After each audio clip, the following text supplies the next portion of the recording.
Welcome to my channel the lady prophet. ഇന്നത്തെ reading spiritual ജേണിയിലുള്ളവർക്കുള്ള reading ആണ്. അപ്പോൾ നിങ്ങളൊരു സ്പിരിച്വൽ ജേണിയിലാണെങ്കിൽ നിങ്ങൾ ഈ സമയത്ത് അറിഞ്ഞിരിക്കേണ്ടതായിട്ടുള്ള ഒരു സ്പിരിച്വൽ ഗൈഡൻസ് എന്താണെന്നുള്ളതും അതുപോലെ നിങ്ങളെ പ്രൊട്ടക്റ്റ് ചെയ്യുന്ന എനർജി, നിങ്ങൾ ഈ ഒരു സ്പിരിച്വൽ ജേണിയിൽ നിങ്ങളുടെ ലൈഫിൽ നിങ്ങൾ ഏതെങ്കിലും എനർജി പ്രൊട്ടക്റ്റ് ചെയ്യുന്നുണ്ടാവും. അപ്പോൾ ആ ഒരു പ്രൊട്ടക്റ്റീവ് എനർജി ഏതാണെന്നുള്ളതും കൂടിയിട്ടാണ് നോക്കുന്നത്. ഇതൊരു കളക്റ്റീവ് റീഡിംഗ് ആണ്, ടൈംലെസ് റീഡിംഗ് ആണ്. എപ്പോഴാണോ കാണുന്നത് അപ്പോൾ മുതൽ വാലിഡ് ആയിരിക്കും. കാർഡ്സ് നോക്കാം.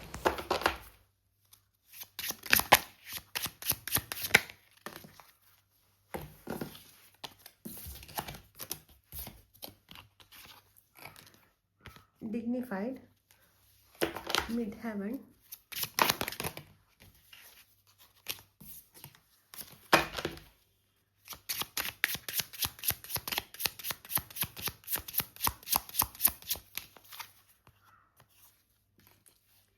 third house,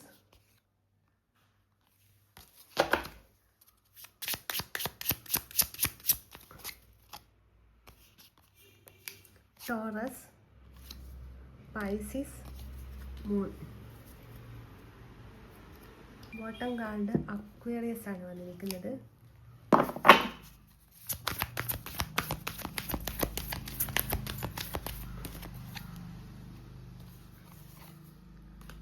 ബുദ്ധ,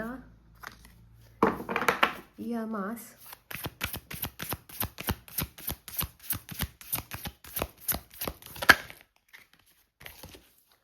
ധർമ്മ,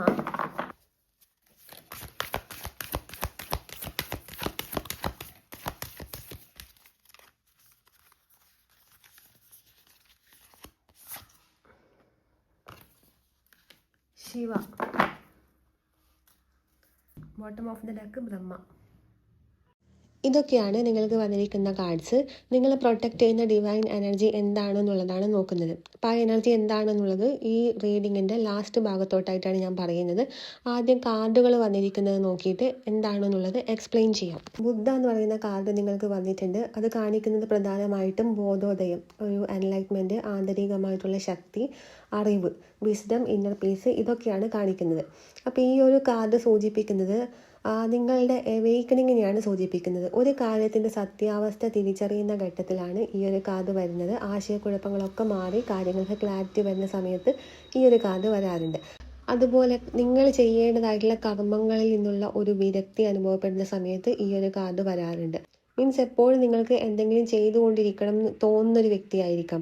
പക്ഷെ അതിനേക്കാൾ ഉപരി നിങ്ങളുടെ മനസ്സിന് ഒരു ശാന്തത ആഗ്രഹിക്കുന്ന സമയം, സ്വസ്ഥമായിട്ടൊന്നിരിക്കണമെന്നും ശാന്തമായിട്ടിരിക്കണമെന്നും അവനവൻ്റെ ഉള്ളിലേക്ക് നോക്കാനും കൂടി ആവശ്യപ്പെടുന്ന ഒരു കാർഡാണ് ഇത്. അതായത് ഇന്നർ പവർ നമുക്ക് എന്താണെന്ന് മനസ്സിലാകുന്ന ഒരു സമയത്ത്, നമുക്ക് ഒരു റെസ്റ്റ് എടുക്കണം തോന്നുന്ന സമയത്ത്, നമുക്ക് നമ്മുടെ ഉള്ളിലെ നമ്മളെ കണ്ടെത്തണം എന്ന് തോന്നുന്ന സമയത്താണ് ഈ കാർഡ് പ്രധാനമായിട്ട് വരുന്നത്. അതുപോലെ ജീവിതത്തിൽ അമിതമായിട്ടുണ്ടാവുന്ന ഇമോഷൻസ്, ഈ ഒരു ഘട്ടത്തിൽ എടുക്കുന്ന തീരുമാനങ്ങൾ, അതായത് തീവ്രമായിട്ട് ഉണ്ടാവുന്ന ഈ ഒരു ഇമോഷൻ്റെ ആ ഭാഗത്ത് ഇരുന്നിട്ട് എടുക്കുന്ന തീരുമാനങ്ങൾ, ആ സമയത്ത് എടുക്കുന്ന തീരുമാനങ്ങൾ ഒഴിവാക്കിയിട്ട് ഒരു ബാലൻസിൽ ലൈഫ് കൊണ്ടുപോകണമെന്നും കൂടി പറയുന്ന ഒരു കാർഡാണ് ഇത്. ശരിക്കും ഈ ഒരു ബുദ്ധ എന്ന് പറയുന്ന കാർഡ് വരുന്നത് നമ്മളിൽ ഒരു അവേക്കനിങ് സംഭവിക്കുമ്പോൾ, നമ്മൾ നമ്മുടെ ഉള്ളിലോട്ടുള്ള ആ ഒരു നമ്മൾ നോക്കാൻ തുടങ്ങുന്ന സമയത്താണ് ഈ ഒരു കാർഡ് വരുന്നത്. അതായത് നമ്മൾ ഉള്ളിലോട്ട് നോക്കണം എന്ന് ആവശ്യപ്പെടുന്ന ഒരു കാർഡാണ് ഈ ഒരു കാർഡ്. നമ്മളെ തിരിച്ചറിയണമെന്ന് ആവശ്യപ്പെടുന്ന കാർഡ്. അതുപോലെ ഈ ഒരു കാർഡ് കാണിക്കുന്നതെന്ന് വെച്ചാൽ നമ്മുടെ ഈ ശാരീരികമായിട്ടുണ്ടാവുന്ന, അതായത് ഭൗതികമായിട്ടുള്ള ലോകമല്ല, നമ്മൾ ഈ കണ്ണുകൊണ്ട് കാണുന്നത് മാത്രമല്ല ഈ ലോകത്തുള്ളത്. അതിനപ്പുറത്ത് നമുക്ക് എക്സ്പീരിയൻസ് ചെയ്യാൻ പറ്റുന്ന, നമ്മൾ ഒന്ന് ഉണർന്നു കഴിഞ്ഞാൽ നമുക്ക് എക്സ്പീരിയൻസ് ചെയ്യാൻ പറ്റുന്ന മറ്റു പലതും ഇവിടെ ഉണ്ട് എന്നുള്ളതും കൂടി സൂചിപ്പിക്കുന്നതാണ് ഈ ഒരു കാർഡ്. അതുകൊണ്ടാണ് നമ്മൾ ഉള്ളിലോട്ടേക്ക് നോക്കുക എന്ന് പറയുന്നത്. കാരണം ഉള്ളിലോട്ടേക്ക് നോക്കുമ്പോൾ മാത്രമേ നമുക്ക് നമ്മൾ കാണാത്ത, നമ്മൾ അറിയാത്ത കാര്യങ്ങൾ നമുക്ക് കാണാൻ പറ്റും. അതല്ല നമ്മൾ ഈ ഭൗതികമായിട്ടുള്ള ലോകം മാത്രമാണ് കാണുന്നതെങ്കിൽ നമ്മുടെ ഈ 5 സെൻസ് മാത്രമേ അവിടെ വർക്ക് ചെയ്യുന്നുള്ളൂ. അതായത് നമ്മുടെ 5 സെൻസ് എന്ന് പറയുമ്പോൾ നമ്മുടെ ഭൗതിക തലം മാത്രമേ അവിടെ വർക്ക് ചെയ്യുന്നുള്ളൂ. നമുക്ക് സ്പിരിച്വൽ തലം വേറെയുണ്ട്. ആ തലം ആക്റ്റീവ് ആകണമെന്നുണ്ടെങ്കിൽ നമ്മൾ ഉള്ളിലോട്ടേക്ക് നോക്കണം. അങ്ങനെ ഉള്ളിലോട്ടേക്ക് നോക്കാൻ വേണ്ടി പ്രേരിപ്പിക്കുന്ന ഒരു കാർഡാണ് ബുദ്ധ എന്ന് പറയുന്ന ഒരു കാർഡ്. അപ്പോൾ ഈ കാർഡ് നിങ്ങൾക്ക് തരുന്ന മെസ്സേജ് എന്ന് പറയുന്നത്, നിങ്ങൾ കണ്ണുകൊണ്ട് കാണുന്നത് മാത്രമല്ല, നിങ്ങളുടെ 5 സെൻസ് എക്സ്പീരിയൻസ് ചെയ്യുന്ന കാര്യങ്ങൾ മാത്രമല്ല ഉള്ളത്, അതിനപ്പുറത്ത് നിങ്ങളുടെ ഇന്നർ വേൾഡിൽ മറ്റ് പല കാര്യങ്ങളും നിങ്ങൾക്ക് എക്സ്പീരിയൻസ് ചെയ്യാനുണ്ട്. അതുകൊണ്ട് ഒന്ന് ശാന്തമായിട്ടിരിക്കുക, റെസ്റ്റ് എടുക്കുക. നിങ്ങൾക്ക് നിങ്ങളെ കണ്ടെത്താനുള്ള ഒരു സമയമാണ് എന്നാണ് ഈ കാർഡ് സൂചിപ്പിക്കുന്നത്. പിന്നെ നിങ്ങൾക്ക് ഈ ഒരു കാർഡ് തരുന്ന മെസ്സേജ് എന്ന് പറയുന്നത്, നിങ്ങൾ ഇപ്പോഴായിരിക്കുന്ന അവസ്ഥയിൽ നിങ്ങൾക്ക് സാറ്റിസ്ഫൈഡ് ആയിരിക്കണം. അങ്ങനെ സാറ്റിസ്ഫൈഡ് ആയിരിക്കുമ്പോഴാണ് നിങ്ങൾക്ക് നിങ്ങളിലൊരു തൃപ്തി ആയിരിക്കുമ്പോൾ മാത്രമേ നിങ്ങൾക്ക് ഉള്ളിലോട്ട് പോകാൻ പറ്റൂ. അപ്പം നിങ്ങളായിരിക്കുന്ന അവസ്ഥയിൽ നിങ്ങൾ പൂർണ്ണ സംതൃപ്തനായിരിക്കണം. അതുമാത്രമല്ല, പുറത്തുള്ള ഈ ലോകത്തിനേക്കാൾ ഉപരി സ്വന്തം മനസ്സിൻ്റെ സമാധാനത്തിന് മുൻഗണന കൊടുക്കുക എന്നും കൂടി പറയുന്നൊരു കാർഡാണ്. നെക്സ്റ്റ് നിങ്ങൾക്ക് വന്നിരിക്കുന്ന കാർഡ് യമാസ് എന്ന് പറയുന്നൊരു കാർഡാണ്. യമാസ് എന്ന് പറയുമ്പം നമ്മൾ ധാർമ്മികമായിട്ട് കാണിക്കേണ്ട ഒരു പെരുമാറ്റച്ചട്ടമുണ്ട്. നമ്മുടെ സൊസൈറ്റിയോടും നമ്മളോടും കാണിക്കേണ്ട ഒരു മര്യാദയുണ്ട്. ഈ യമാസ് എന്ന് പറയുമ്പം എത്തിക്കൽ റൂൾസിനെയാണ് സൂചിപ്പിക്കുന്നത്. അതായത് മറ്റുള്ളവരോടും ലോകത്തോടും നാം പുലർത്തേണ്ട മര്യാദകളെയാണ് ഇത് കാണിക്കുന്നത്. അതൊരു പെരുമാറ്റച്ചട്ടാണ്. ആദ്യം നമ്മളോട് കാണിക്കേണ്ട ഒരു മര്യാദയുണ്ട്. രണ്ടാമത് നമ്മൾ മറ്റുള്ളവരോട് കാണിക്കേണ്ട ഒരു മര്യാദയുണ്ട്. ലോകത്തോട് കാണിക്കേണ്ട മര്യാദയുണ്ട്. ഇവിടെ എന്താണെന്ന് വെച്ചാൽ, ഈ നിയമങ്ങൾ പാലിക്കേണ്ട, ഇവിടെ യമാസാണ് നിങ്ങൾക്ക് വന്നിരിക്കുന്നത്. അതായത് യമം പാലിക്കേണ്ട ഒരു പെരുമാറ്റച്ചട്ടമുണ്ട്. അതാണ് ഇപ്പം പറയാൻ പോകുന്നത്. പതഞ്ജലി യോഗ സൂത്രത്തിൽ അഷ്ടാംഗ യോഗയിലെ 1ാമത്തെ പടിയാണ് യമം എന്ന് പറയുന്നത്. അപ്പോൾ ഈ കാർഡ് സൂചിപ്പിക്കുന്നതെന്ന് വെച്ചാൽ ശുദ്ധീകരണമാണ്. അതായത് ഇതിൻ്റെ പ്രധാനമായിട്ടും നിങ്ങൾക്ക് തരാനുള്ളൊരു ഗൈഡൻസ് എന്ന് പറയുന്നത് ശുദ്ധീകരണത്തെയാണ്. എപ്പോഴും വാക്കും ചിന്തയും പ്രവൃത്തിയും തമ്മിൽ എപ്പോഴും ലിങ്കായിട്ട് പോകണം, എപ്പോഴും ബാലൻസ് ആയിട്ട് പോകണം. പറയുന്നത് പ്രവർത്തിക്കണം, പ്രവർത്തിക്കാൻ പറ്റാത്തത് പറയാൻ പാടില്ല. അതുപോലെ ചിന്തയും വാക്കും പ്രവൃത്തിയും എല്ലാം ഒന്നായിരിക്കണം. ഇതെല്ലാം ഇംബാലൻസ് വരുമ്പോഴാണ് നിങ്ങൾക്ക് നിങ്ങളല്ലാതാവുന്നത്. അതുപോലെ എപ്പോഴും സത്യസന്ധമായിട്ടും നീതിപൂർവ്വം ജീവിക്കാനും വേണ്ടി പറയുന്ന ഒരു കാർഡും കൂടിയാണ്. അച്ചടക്കത്തെ സൂചിപ്പിക്കുന്ന കാർഡാണ്. സ്വന്തം വികാരങ്ങളെയും ആഗ്രഹങ്ങളെയും നിയന്ത്രിക്കുക എന്നുള്ളത്. നമുക്ക് പലതരത്തിലുള്ള വികാരങ്ങളുണ്ടാവും, പലതരത്തിലുള്ള ആഗ്രഹങ്ങളുണ്ടാവും. എപ്പോഴും ഇതിനൊരു നിയന്ത്രണം വേണം. ഇതിന് നിയന്ത്രണം ഇല്ലെങ്കിൽ നമുക്ക് കൈവിട്ടു പോകും. അതുകൊണ്ട് ശരിയായ പാതയിൽ സഞ്ചരിക്കാൻ വേണ്ടി ഓർമ്മിപ്പിക്കുന്ന ഒരു കാർഡാണ് ഇത്. ഈ ഒരു നിയമം പാലിക്കുമ്പോൾ മാത്രമാണ്, അതായത് നമ്മുടെ വികാരങ്ങളെ നമ്മളെ കൺട്രോളിൽ വരുമ്പോൾ മാത്രമാണ് നിങ്ങൾക്ക് ആ ഒരു സ്പിരിച്വൽ ജേർണിയിൽ പൂർണ്ണമായിട്ടും നിങ്ങൾക്ക് പോകാൻ പറ്റും. അതുപോലെ മറ്റുള്ളവരോട് എങ്ങനെ പെരുമാറുന്നു എന്നതും നിങ്ങളുടെ ആത്മീയ വളർച്ചയെ ബാധിക്കുന്ന ഒരു കാര്യമാണ്. അതുകൊണ്ട് മറ്റുള്ളവരോട് നന്നായിട്ട് പെരുമാറുക, സൊസൈറ്റിയിൽ നന്നായിട്ട് പെരുമാറുക. ഇത് നിങ്ങളുടെ ആത്മീയ വളർച്ചയുടെ 1ാമത്തെ ഘട്ടമാണ്. അപ്പോൾ ആദ്യം സൊസൈറ്റിയോടും നമ്മളോടും ഒരു മര്യാദ പാലിക്കുന്ന ഒരു വ്യക്തിക്ക് മാത്രമേ സ്പിരിച്വൽ ഗ്രോത്ത് ഉണ്ടാവൂ എന്നുള്ളതാണ് ഈ ഒരു നിയമത്തിൽ പറയുന്നത്, യമനിയമത്തിൽ. അപ്പോൾ ആ നിയമം പാലിക്കുന്ന ഒരാൾക്ക് മാത്രമേ മുന്നോട്ടേക്ക് സ്പിരിച്വൽ ജേർണിയിൽ പോകാൻ പറ്റൂ. ഇതിൻ്റെ ഡോറാണ്. അതായത് നമ്മൾ ഈ ഒരു നിയമം എന്ന് പറയുന്നത് സ്പിരിച്വൽ ജേർണിയിലേക്കുള്ളൊരു ഡോറാണ്. ഇത് എപ്പോഴാണോ നമ്മൾ പാലിക്കുന്നത് അപ്പോഴാണ് നമുക്ക് ആ ഗ്രോത്ത് വരുന്നത്. അതുപോലെ ഈ യമത്തിൽ എന്ന് പറയുന്നത് 5 നിയമങ്ങളുണ്ട്. അതിലൊന്നാണ് അഹിംസ. അതായത് ഉപദ്രവിക്കാതിരിക്കുക, വാക്കുകൊണ്ടും പ്രവൃത്തി കൊണ്ടും മറ്റുള്ളവർക്ക് ഉപദ്രവം ഉണ്ടാക്കുന്ന ഒന്നും ചെയ്യാതിരിക്കുക. പിന്നെ വരുന്നത് സത്യസന്ധത എപ്പോഴും പാലിക്കുക, ഒരിക്കലും കള്ളം ചെയ്യാതിരിക്കുക, മറ്റുള്ളവരെ ഉപദ്രവിക്കുന്ന രീതിയിലുള്ള കള്ളങ്ങൾ ഒരിക്കലും നമ്മൾ ചെയ്യാതിരിക്കുക. അതുപോലെ ആസ്തേയം, മോഷ്ടിക്കാതിരിക്കുക. മറ്റൊരാളുടെ ക്രെഡിറ്റ്, മറ്റൊരാൾ അവനവൻ്റെ കഴിവ് ഉപയോഗിച്ച് ഉണ്ടാക്കുന്ന ക്രെഡിറ്റ് നമ്മൾ ഒരിക്കലും തട്ടിയെടുക്കാതിരിക്കുക. അതുപോലെ മറ്റൊരാളുടെ സമയം നമ്മൾ ഒരിക്കലും വേസ്റ്റ് ചെയ്യാതിരിക്കുക. സമയം എന്ന് പറയുന്നത് ഏറ്റവും ഇമ്പോർട്ടൻ്റ് ആയിട്ടുള്ളൊരു കാര്യമാണ്. നമ്മൾ നമ്മുടെ ആവശ്യത്തിന് വേണ്ടിയിട്ട് മറ്റൊരാളെ യൂസ് ചെയ്യാതിരിക്കുക. മറ്റൊരാളുടെ സമയത്തിന് എപ്പോഴും നമ്മൾ വില കൊടുക്കണം. അതാണ് ഈ ഒരു കാര്യം പറയുന്നത്. പിന്നെ ബ്രഹ്മചര്യം എന്ന് പറയുന്നത് ഊർജ്ജം അനാവശ്യമായിട്ട് പാഴാക്കാതെ ശരിയായ ദിശയിലേക്ക് മാത്രം കൊടുക്കണം എന്നുള്ളത്. വേണ്ടാത്ത സ്ഥലത്ത് ഒരിക്കലും ഊർജ്ജം കൊടുക്കാൻ പാടില്ല. കാരണം നിങ്ങളുടെ ഊർജ്ജം അവിടെ വേസ്റ്റായി പോവുകയാണ് ചെയ്യുക വേണ്ടാത്ത കാര്യത്തിൽ. അപ്പോൾ നിങ്ങളുടെ ഊർജ്ജം എവിടെയാണ് കൊടുക്കുന്നത് എന്നുള്ളത് കൃത്യമായിട്ടുള്ള ബോധം വേണം. കൃത്യമായിട്ടുള്ള ശരിയായ കാര്യത്തിലേക്ക് മാത്രം വേണ്ടി നിങ്ങളുടെ ഊർജ്ജം കൊടുക്കുക എന്നുള്ളതാണ്. നെക്സ്റ്റ് വരുന്നത് അപരിഗ്രഹ, അതായത് അത്യാഗ്രഹം ഒഴിവാക്കുക. ആവശ്യമില്ലാത്ത കാര്യങ്ങൾക്ക് ഉണ്ടാകുന്ന പിടിവാശി ഒഴിവാക്കുക. അത്യാഗ്രഹം ഒരിക്കലും ഉണ്ടാവാൻ പാടില്ല. നമുക്ക് കിട്ടുന്നത് തൃപ്തിപ്പെടണം. അതുപോലെ അനാവശ്യമായ കാര്യത്തിലുണ്ടാവുന്ന ചില കാര്യങ്ങൾ നമുക്ക് വേണം. നമ്മളിൽ നിന്ന് പല കാര്യങ്ങളും ദൈവം എടുത്തു മാറ്റുന്നുണ്ടാകും. പക്ഷെ അതിന് വേണ്ടിയിട്ട് നമ്മൾ പിന്നാലെ പോകുന്നുണ്ടാകും. അതൊരിക്കലും ആവശ്യമില്ലാത്ത കാര്യത്തിന് വേണ്ടിയിട്ട് പിടിവാശി പിടിക്കാതിരിക്കുക. ആവശ്യമില്ലാത്ത കാര്യങ്ങൾ പിടിച്ചു വെക്കാതിരിക്കുക. ഒരിക്കലും നിങ്ങൾക്ക് ലൈഫിൽ വേണമെന്ന് വിചാരിക്കുന്നൊരു കാര്യം മാത്രം, നിങ്ങളുടെ നല്ലതിൽ നിന്ന് ഉറപ്പുള്ളൊരു കാര്യത്തെ മാത്രം നിങ്ങൾ പിടിച്ചു വെക്കുക. അല്ലാത്തതിനെ ഗിവ് അപ്പ് ചെയ്യുക. അപ്പോൾ നിങ്ങളുടെ ഈ ജീവിതത്തിൽ നിങ്ങൾ അച്ചടക്കം, ഈ പറയുന്ന മര്യാദകളൊക്കെ പാലിക്കുന്നതാണെങ്കിൽ നിങ്ങൾക്ക് അടുത്തേക്കുള്ള നെക്സ്റ്റ് ലെവലിലേക്കുള്ള സ്പിരിച്വാലിറ്റി, ആ ഒരു സ്പിരിച്വൽ തലം നിങ്ങൾക്ക് ഓപ്പൺ ആയിട്ട് വരും. നെക്സ്റ്റ് നിങ്ങൾക്ക് ധർമ്മ എന്ന് പറയുന്ന കാർഡാണ് വന്നിട്ടുള്ളത്. ഈ ഒരു കാർഡ് നിങ്ങളുടെ ജീവിത ലക്ഷ്യത്തെയും അതുപോലെ നിങ്ങളുടെ ആത്മീയ കടമയെയും സൂചിപ്പിക്കുന്ന ഒരു കാർഡാണ്. അപ്പോൾ ഈ ഒരു ജീവിത ലക്ഷ്യം എന്ന് പറയുമ്പം നിങ്ങളുടെ സോൾ പേർപ്പസ്, അതായത് നിങ്ങൾ എന്തിനാണോ ഈ ഭൂമിയിൽ ജനിച്ചത് ആ ഒരു പാതയിൽ സഞ്ചരിക്കാനുള്ള സമയമാണിത് എന്ന് പറയുന്നുണ്ട്. അതുപോലെ ലോകത്തിന് വേണ്ടിയിട്ട് നിങ്ങൾക്ക് കൊടുക്കാൻ പറ്റിയ നിങ്ങളുടെ ഉള്ളിൽ ഒരുപാട് കഴിവുകളുണ്ട്, വളരെ വിശേഷപ്പെട്ടതായിട്ടുള്ള കഴിവുകളുണ്ട്. അപ്പോൾ ആ കഴിവ് എപ്പോഴും നിങ്ങൾക്ക് ഹിഡൻ ആയിട്ടാണ് ഉണ്ടാവുക. അത് തിരിച്ചറിഞ്ഞ് അത് പ്രാവർത്തികമാക്കാനുള്ള ഒരു സമയത്തെയാണ് ഈ സമയം സൂചിപ്പിക്കുന്നത്, ഈ കാർഡ് സൂചിപ്പിക്കുന്നത്. അതുപോലെ പ്രപഞ്ചത്തിനൊരു താളമുണ്ട്. ആ താളവുമായിട്ട് നിങ്ങൾ ഒത്തുപോകുമ്പോൾ മാത്രം, അതായത് നിങ്ങളുടേതായിട്ടുള്ള തീരുമാനങ്ങൾ നടപ്പിലാക്കാൻ ശ്രമിക്കാതെ ലൈഫിൻ്റെ ഫ്ലോ അനുസരിച്ച് നിങ്ങൾ എപ്പോഴാണോ പോകുന്നത് അപ്പോഴാണ് അവിടെ ധർമ്മം സംഭവിക്കുന്നത്. അതായത് നിങ്ങൾ ഈ ഒരു പ്രപഞ്ചത്തിൻ്റെ താളമായിട്ട് നിങ്ങൾ പോകുമ്പോൾ നിങ്ങൾ ശരിയായ ഒരു റൂട്ടിലാണെന്നും അതുപോലെ നിങ്ങളുടെ ആ ഒരു ഹയർ ഒരു ഗോൾ ഉണ്ടാവും നിങ്ങളുടെ സോളിന്. അപ്പോൾ ആ ഒരു ഗോളിലേക്ക് ലക്ഷ്യം വെച്ച് പോകുന്ന ഒരാളാണെങ്കിൽ ഉറപ്പായും ആ ഒരു യൂണിവേഴ്സിൻ്റെ താളത്തിനനുസരിച്ച് തന്നെ പോകണം. അപ്പോഴും മാത്രമേ നിങ്ങൾ അവിടെ എത്തൂ. നിങ്ങളുടേതായിട്ടുള്ള ഗോൾസ് സെറ്റ് ചെയ്ത് നിങ്ങൾ ആ ഒരു തീരുമാനത്തിൽ പോവുകയാണെങ്കിൽ അതിങ്ങനെ ബ്രേക്ക് ആയിക്കൊണ്ടേയിരിക്കും. അതൊരിക്കലും പ്രപഞ്ചം അതിലേക്ക് പോകാൻ വേണ്ടിയിട്ട് സമ്മതിക്കില്ല. അപ്പം ദൈവം നിങ്ങളോട് ഒരു ഗൈഡൻസ് തരുന്നതെന്ന് വെച്ചാൽ നിങ്ങളുടെ തീരുമാനങ്ങൾ മാറ്റി നിർത്തിയിട്ട് എന്താണോ നിങ്ങൾക്കിപ്പോൾ സംഭവിച്ചുകൊണ്ടിരിക്കുന്നത്, നിങ്ങളുടെ ലൈഫിൽ എന്ത് ഫ്ലോ ആണോ വരുന്നത് അതിനെ അക്സെപ്റ്റ് ചെയ്തിട്ട് മുന്നോട്ടേക്ക് പോകാനാണ്. അതിനെ അംഗീകരിക്കാതെ നിങ്ങൾ അതിനെതിരെ നീന്തുവാണെങ്കിൽ നിങ്ങൾ ഒരുപാട് സ്ട്രഗിൾ ചെയ്യും. അപ്പോൾ ഈ സമയത്ത് എന്താണോ നിങ്ങളുടെ ലൈഫിലുള്ളത്, അത് എത്ര മോശം കാര്യമാണെങ്കിലും എത്ര നല്ല കാര്യമാണെങ്കിലും എത്രത്തോളം നിങ്ങളെ തകർക്കുന്നതെന്ന് തോന്നുന്ന കാര്യമാണെങ്കിലും അതിനെ അക്സെപ്റ്റ് ചെയ്ത് മുന്നോട്ടേക്ക് പോയേ പറ്റും. അപ്പോൾ ആ ഒരു കാർഡ് സൂചിപ്പിക്കുന്നത് നിങ്ങൾ അതിനെ അക്സെപ്റ്റ് ചെയ്യുക എന്നുള്ളതാണ്. അപ്പോൾ അതിനനുസരിച്ച് പോകുമ്പോൾ മാത്രമേ അവിടെ ധർമ്മം നടപ്പിലാകുന്നു എന്നുള്ളതാണ്. നിങ്ങൾ എപ്പോഴാണോ നിങ്ങളുടെ ലൈഫിൻ്റെ ഫ്ലോ അനുസരിച്ച് പോകുന്നത് ആ സമയത്ത് നിങ്ങളുടെ ധർമ്മം വർക്കാകാൻ തുടങ്ങും. അതുപോലെ ബാഹ്യമായിട്ടുണ്ടാകുന്ന ഒരുപാട് സമ്മർദ്ദങ്ങൾ ഉണ്ടാകും പുറത്ത് നോക്കുമ്പോൾ, നിങ്ങളുടെ ലൈഫിൽ നോക്കുമ്പോൾ. അതിന് നിങ്ങളുടെ ആത്മാവിൻ്റെ ശബ്ദം എപ്പോഴാണോ നിങ്ങൾ കേൾക്കുന്നത്, അതാണ് നേരത്തെ ഞാൻ ബുദ്ധ എന്ന് പറയുന്ന കാർഡ് പറഞ്ഞത്. നിങ്ങളുടെ ഇന്നർ വോയിസ് കേൾക്കണം എന്നുണ്ടെങ്കിൽ നിങ്ങളെപ്പോഴും നിങ്ങളിലൊരു റെസ്റ്റ് വേണം. നിങ്ങളിലോട്ട് തിരിഞ്ഞു നോക്കണം. അപ്പം നിങ്ങൾക്ക് നിങ്ങളുടെ ആത്മാവിൻ്റെ ശബ്ദം കേൾക്കാൻ പറ്റും. അതൊരു ഇൻഡ്യൂഷനായിട്ടായിരിക്കും നിങ്ങൾക്ക് കിട്ടുന്നത്. അപ്പം അതനുസരിച്ച് നിങ്ങൾ പോവുകയാണെങ്കിൽ നിങ്ങൾക്ക് എപ്പോഴും ആ ഒരു ഡെസ്റ്റിനിയിലേക്ക് എത്താനുള്ളൊരു ഡോറാണ് ഓപ്പൺ ആവുക. പിന്നെ നിങ്ങൾ ചെയ്യുന്ന പ്രവൃത്തി, നിങ്ങൾ എന്താണോ ചെയ്യുന്നത് അത് നിങ്ങളുടെ ആത്മാവിന് നിങ്ങൾക്കൊരു സന്തോഷം, നിങ്ങളുടെ ഒരു ഇന്നർ ഹാപ്പിനെസ് തരുന്നുണ്ടോ എന്നുള്ളത് നോക്കുക. അത് ചില ആൾക്കാരോട് സംസാരിക്കാൻ നിങ്ങൾക്ക് ഭയങ്കര കംഫർട്ടബിൾ ആയിട്ടുള്ള ഫീൽ ഉണ്ടാവും, അല്ലെങ്കിൽ അവരോട് സംസാരിക്കും നിങ്ങൾക്ക് ഭയങ്കര ഒരു ഹാപ്പിനെസ് ഉണ്ടാവും. അപ്പോൾ അത് റൈറ്റ് ആയിട്ടുള്ള കാര്യമായിരിക്കും. അല്ലെങ്കിൽ നിങ്ങൾ എന്തെങ്കിലും ചെയ്യുന്ന സമയത്ത് നിങ്ങൾക്ക് ഭയങ്കര ഒരു ഹാപ്പിനെസ് ഉണ്ടാവും, അപ്പോൾ അത് നിങ്ങളുടെ റൈറ്റ് ആയിട്ടുള്ള കാര്യമായിരിക്കും.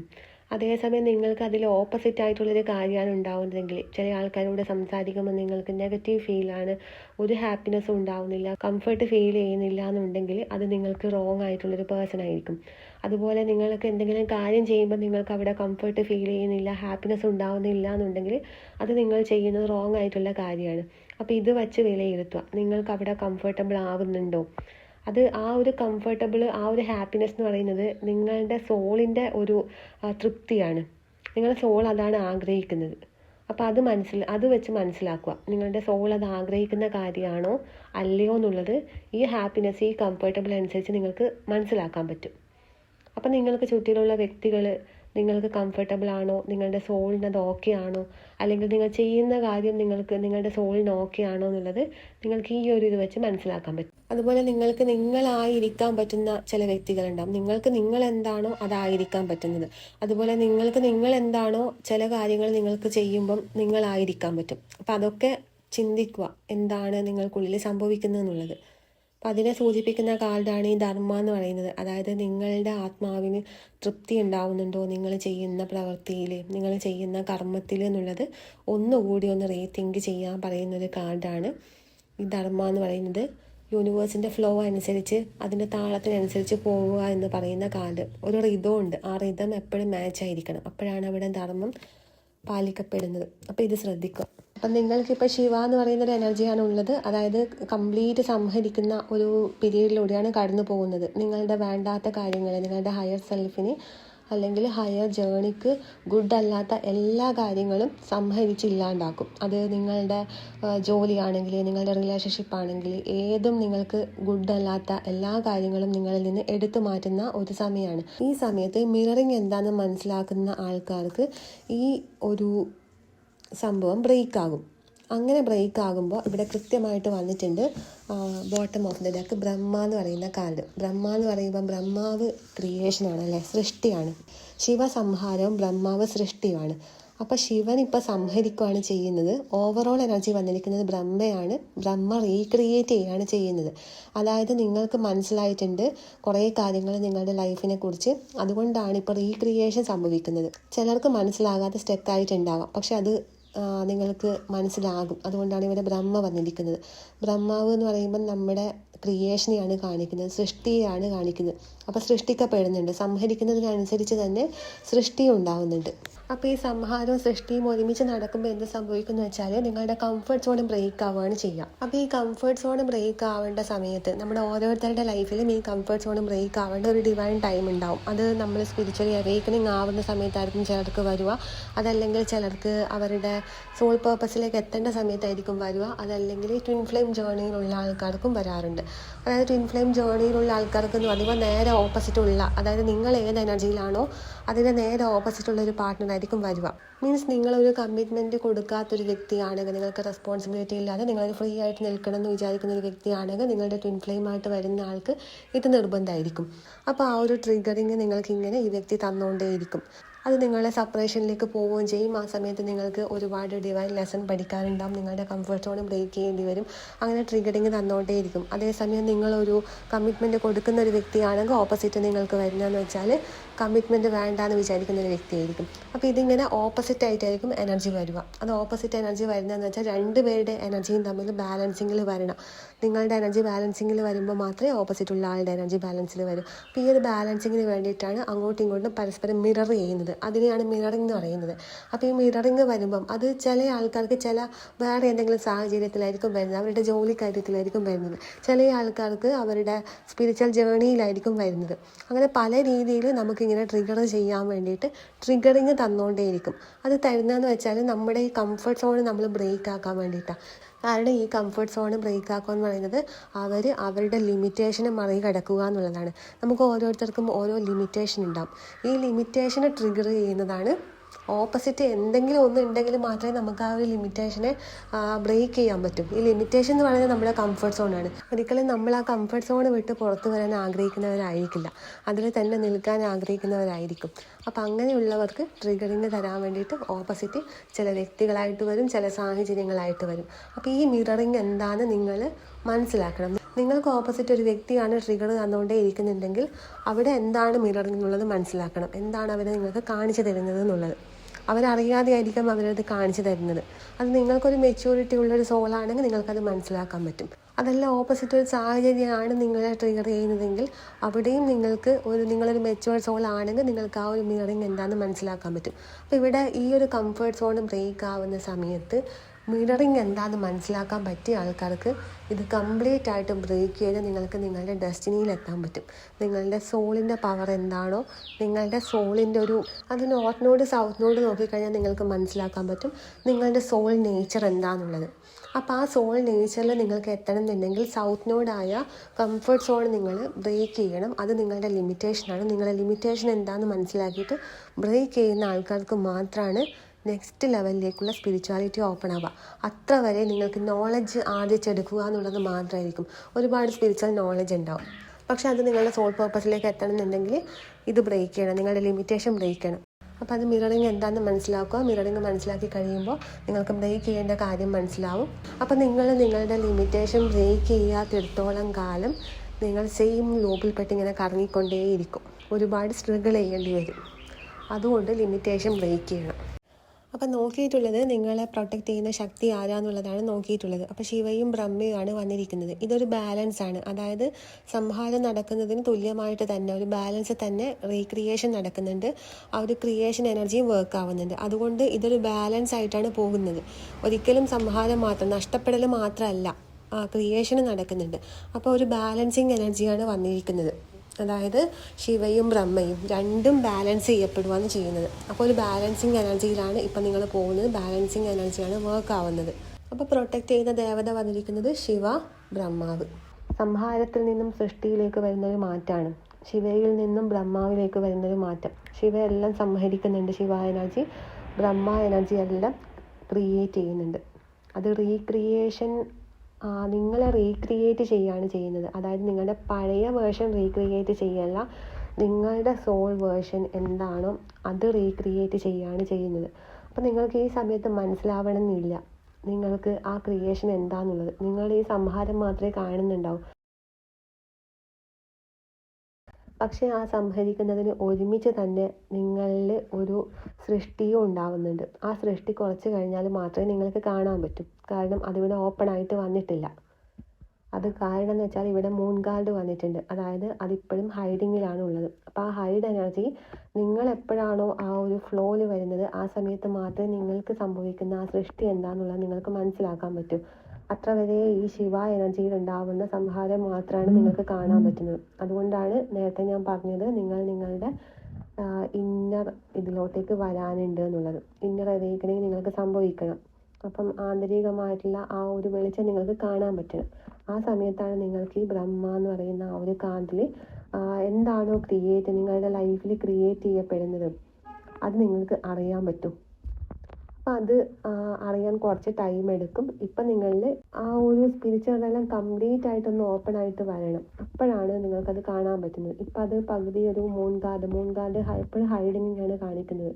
അതുപോലാണ് നിങ്ങളുടെ മനസ്സിപ്പോൾ. അതായത് ചില സമയത്ത് ക്ലാരിറ്റി ഉണ്ടാകും, ചില സമയത്ത് ഒന്നും ഉണ്ടാവില്ല. അത് ഈ ഒരു സംഹാരം നടക്കുന്ന ഒരു സമയം ആയതുകൊണ്ടാണ്. അപ്പോൾ അത് നിങ്ങളുടെ നല്ലതിലേക്ക് വേണ്ടിയിട്ടാണ് എന്നാണ് മനസ്സിലാക്കേണ്ടത്. പിന്നെ ഇവിടെ നിങ്ങൾക്ക് കുറേ കാർഡ്സ് ഒക്കെ വന്നിട്ടുണ്ട്, ഡിഗ്നിഫൈഡ് വന്നിട്ടുണ്ട്, mid heaven, third house, Taurus എല്ലാം കാണിക്കുന്നത് വെച്ചാൽ നിങ്ങളുടെ ഉള്ളിലെ ഇന്നർ അവേക്കനിങ് തന്നെയാണ് കാണിക്കുന്നത്. അത് മാത്രമല്ല കമ്മ്യൂണിക്കേഷൻ, നിങ്ങൾക്ക് അറിയാതെ നിങ്ങളുടെ ഉള്ളിലുള്ളൊരു കാര്യമാണ് കമ്മ്യൂണിക്കേഷൻ എന്ന് പറയുന്നത്. നിങ്ങൾക്ക് പ്രോപ്പറായിട്ട് കമ്മ്യൂണിക്കേറ്റ് ചെയ്യാനുള്ള ഒരു ഭയങ്കരമായിട്ടുള്ളൊരു ടാലൻ്റ് ഉണ്ട്. ആ കമ്മ്യൂണിക്കേഷൻ വഴി നിങ്ങൾക്ക് പലതും നേടാൻ പറ്റും, പല കാര്യങ്ങളും നിങ്ങൾക്ക് ഓപ്പൺ ആയിട്ട് വരും. പക്ഷേ കമ്മ്യൂണിക്കേഷൻ നിങ്ങൾക്കത് നിങ്ങൾ അറിഞ്ഞുകൊണ്ട് ഓപ്പൺ ആക്കുന്നില്ല, നിങ്ങളതിങ്ങനെ മൂടി വെച്ചിട്ടാണുള്ളത്. അപ്പം നിങ്ങൾ എപ്പോഴാണോ നിങ്ങളുടെ കമ്മ്യൂണിക്കേഷൻ എന്ന് പറയുന്ന ആ ഒരു ടാലൻ്റ് നിങ്ങൾ യൂസ് ചെയ്യുന്നത് ആ സമയത്ത് നിങ്ങൾക്ക് നല്ല കാര്യങ്ങളൊക്കെ ലൈഫിൽ വരാനുണ്ട്. ഈ ഒരു റീഡിങ്ങിൽ ഒരുപാട് കാര്യങ്ങൾ പറയാനുണ്ട്, പക്ഷേ എല്ലാം പറയാൻ നിന്നാൽ ഒരുപാട് ലെങ്തി ആയി പോകും വീഡിയോ. അതുകൊണ്ട് ഏറ്റവും ചുരുക്കിയിട്ടാണ് പറയുന്നത്. ഇനിയും ഒരുപാട് കാർഡ്സ് ഇവിടെ വായിക്കാനുണ്ട്. ഇപ്പം ഞാൻ വായിച്ച കാർഡൊക്കെ ഇതിൽ മെയിൻ കാർഡാണ്, ബാക്കിയെല്ലാം ഇതിനെ ബാലൻസ് ചെയ്യുന്ന കാർഡായിട്ടാണ് വന്നിട്ടുള്ളത്.